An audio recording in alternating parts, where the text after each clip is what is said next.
Evolución de la instrumentación industrial. En este punto se hará un recorrido por la historia de la instrumentación industrial. En la primera revolución industrial surgió la innovación mecánica y producción en masa, impactando en la instrumentación, pues con el boom de la mecanización, en los procesos industriales se requería un control. Por ejemplo, en las máquinas de vapor, la variable presión era necesaria medirla, para después mantenerla en valores deseados, así como también las medidas de temperatura del vapor, los niveles de agua, los caudales y la velocidad, son variables que era inevitable medir y controlar. El primer ejemplo de ello fue el gobernador del motor de vapor. Es probable que se pueda considerar el primer circuito cerrado de un sistema de control usando instrumentación. Inventado en 1788 por James Watt, esta solución básica y funcional fue capaz de medir la velocidad del motor a través de la rotación de dos bolas de metal. A medida que la máquina iba más rápido, las bolas simplemente se separarían por la fuerza centrífuga. Esto proporcionó una medición de velocidad directa y cuando se acopló a una válvula de control de vapor, controló la velocidad final del motor regulando el flujo. En consecuencia se diseñaron y construyeron instrumentos mecánicos, los llamados sensores básicos, por ejemplo, tiras bimetálicas para temperatura, fuelles para presión y simples mirillas para nivel. A comienzo del siglo XX, ya se estaba gestando la segunda revolución industrial, la producción en masa de la industria automotriz estaba también presente en los sectores químico y petrolero, el tema de electricidad se estaba desarrollando. A medida que mejoraba la capacidad de medir, la capacidad de control también daba saltos hacia adelante. Se estaban desarrollando sistemas de control industrial, con la introducción de soluciones neumáticas.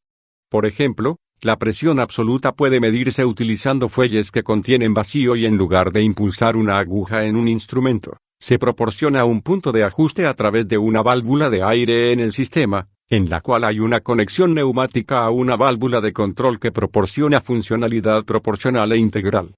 Hasta 1960, no hubo innovación, hasta que ocurrió el estallido en el desarrollo de sistemas electrónicos, dando lugar a la tercera revolución industrial, aplicando el principio de la física, mediante la fórmula presión igual fuerza sobre área, permitió que los medidores de Bourdon sean reemplazados por medidores de tensión electrónica simple proporcionada. Los dispositivos de temperatura pudieron tomar entrada de una gama de termopares y proporcionar salidas lineales. Los indicadores ahora se pueden montar de forma remota en grandes paneles mímicos y en datos recogidos en los registradores gráficos de papel. En consecuencia se mejoró las características estáticas y dinámicas de los instrumentos, tales como precisión, exactitud, resolución, receptibilidad, linealidad, histéresis, entre otras. Sin embargo, la gradual complejidad con que estos se han ido desarrollando ha exigido su automatización progresiva por medio de los instrumentos de medición y control. Esto da lugar a la cuarta revolución industrial. En esta etapa es donde empezaron a utilizarse los computadores. El primer computador electrónico apareció hacia el año 1946, pero los verdaderos computadores de proceso se desarrollaron realmente en los años 1960-1965 y se aplicaron principalmente en centrales térmicas, industrias metalúrgicas, químicas y petroquímicas. Permitieron optimizar y controlar las operaciones de la planta obteniendo productos de calidad alta y constante con ahorros importantes en el proceso, a pesar de su coste elevado. Esta cuarta etapa se centra en datos digitales, los cuales se procesan y transmiten. Existe la necesidad de coordinar los diversos controladores estableciendo una jerarquización entre los mismos y lograr una versatilidad que permita el cambio fácil del tipo de control y obtener la mayor economía posible en el control de la planta. Estas características las reúne el denominado control distribuido introducido en 1975 en el que uno o varios microprocesadores se encuentran repartidos en varios puntos de la planta donde están conectados a varias señales de proceso correspondientes, en general, a una parte homogénea de la planta. Estos microprocesadores se distribuyen de forma arquitectónica y están conectados entre sí a través de una vía de comunicaciones, la cual comunica a su vez con el centro supervisor del control central, desde donde se tiene acceso de modo automático o manual a todas las variables de proceso de la planta. Se emplean también controladores programables que realizan fundamentalmente funciones de secuencia y enclavamiento de circuitos sustituyendo así a los clásicos circuitos de enclavamiento a relés en los paneles de control. Los controladores programables son microordenadores que admiten programas de secuencia de funciones todo o nada de acuerdo con las necesidades de la instalación y que asimismo, como complemento, pueden realizar funciones de control PID. Una variante de estos instrumentos emplea un bloque controlador PID que incorpora un algoritmo de autoajuste de las acciones, control adaptativo. Este excita el proceso y la respuesta temporal obtenida es convertida a frecuencial gracias a una integral transformada de Fourier. La respuesta es analizada e introducidos los valores adecuados de las acciones PID, los que son actualizados periódicamente. El instrumento es adecuado para los procesos de control difícil y cuyas características cambian con el tiempo y las condiciones de operación. Cabe también señalar que se están aplicando técnicas de análisis en la interfase hombre-máquina en la seguridad y fiabilidad de operación de sistemas complejos. Estas técnicas se iniciaron en el campo de las centrales nucleares, en aviación y en sistemas informáticos.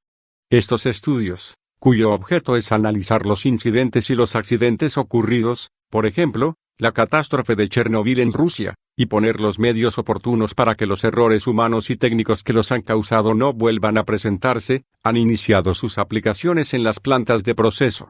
Las técnicas que utilizan son en general, cadenas de Markov, que definen un proceso aleatorio en un cierto número de estados finitos probables.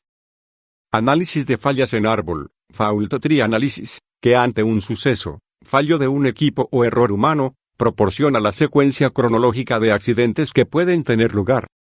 Simulación de Monte Carlo, que permite la estimación del tiempo de fallo de un sistema a partir de las funciones de densidad de probabilidad de sus componentes individuales.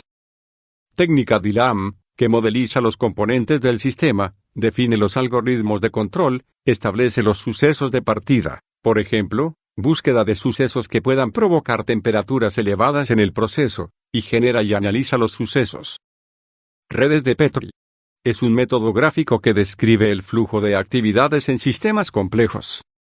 Modificación de la fiabilidad humana, razonamiento ante incertidumbre, error humano ante tiempos límite de reacción y factores humanos.